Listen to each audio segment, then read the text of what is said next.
In a previous video, I used and reviewed Fluffy Lash's pre-made wide fans. I showed how much glue to use and how to best attach them to lashes for the longest retention and hold.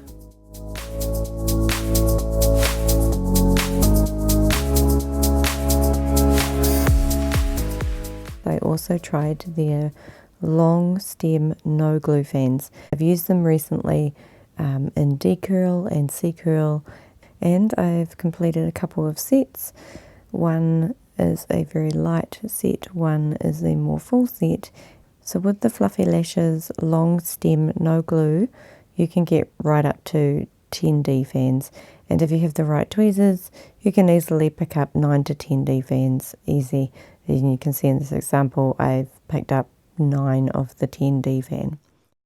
You can see how there is no glue on the base of the lashes, they all separate.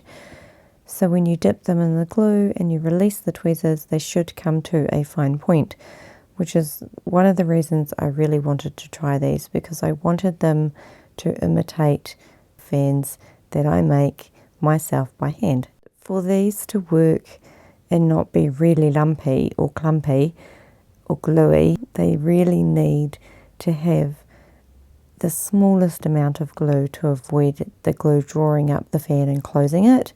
Otherwise, what you get is you get that T-bar fan look, which I'll show you on my very first set that I tried. I managed to get more of that look, and that is because of the amount of glue that I used.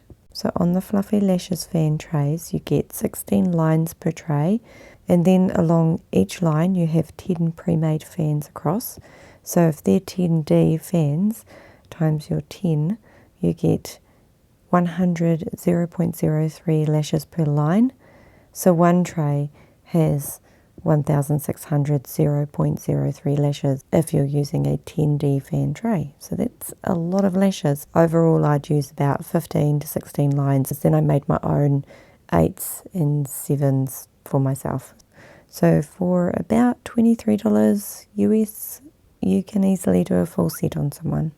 The long stem pre-mades, they are pretty easy to attach to the natural lash, and I show you in the following examples whilst I'm using the D-curl. I also sometimes would only take 4 or 5 of the D-curl fan, depending on whether the natural lash I was looking at looked like it could hold a 10D or I needed just a 5D. So even if you bought the 10D fan trays, you can actually make them into separate 3, 4, 5, 6 types of volume fans that you'd like.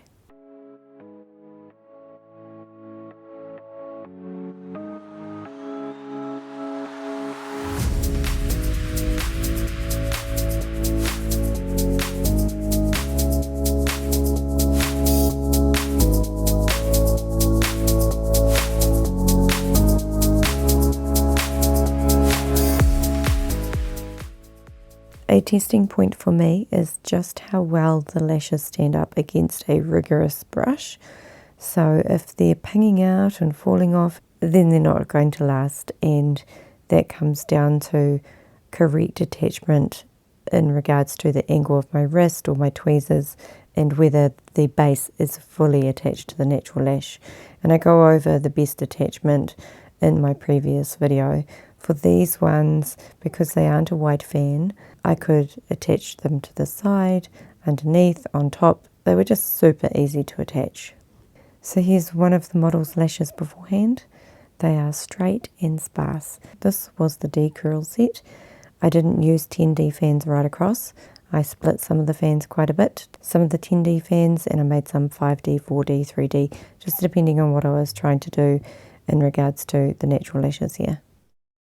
My next model, I used the 10D C-curls on. I used 10mm lengths and 9, and I used a lot more of the 10D opposed to splitting the lashes up into smaller fans, and she has a much more fuller look with hers.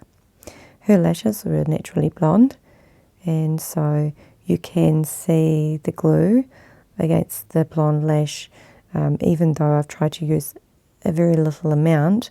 it's still visible when she's looking up. When she's looking straight on at you, you can't really actually see the glue. But for the sake of the video, here's a really honest look at the bases, at how the glue looks with these Premade fans. I do want to add to this the very first model that I tried these on. And this is the model that I said I felt like the lashes came out with too much glue and more like the T-bar fan effect. They were really long in the stem and then flared out. And the style wasn't quite right. You know, overall I felt like I wasn't quite happy with the results.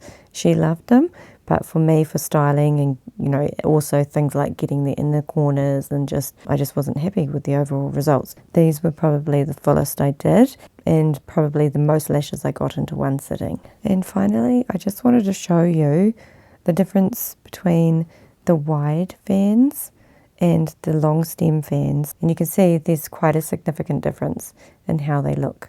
So it really comes down to the look that you're going for, what you prefer to work with, and which you find easier to apply. I think the long stem is easier to apply, but I quite like the look of the wide fans. The way I would use this product is to fill in and get a few extra lashes in when I would be working with lashes I make by hand.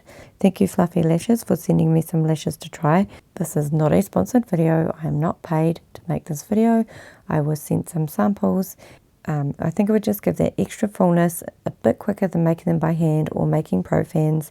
But if you really wanted to, you can do full sets with these, and it's quite cost effective. If you're charging 160, 200 for Russian over 2.5 hours, then you're easily going to get really full sets for the cost of $25 for a tray.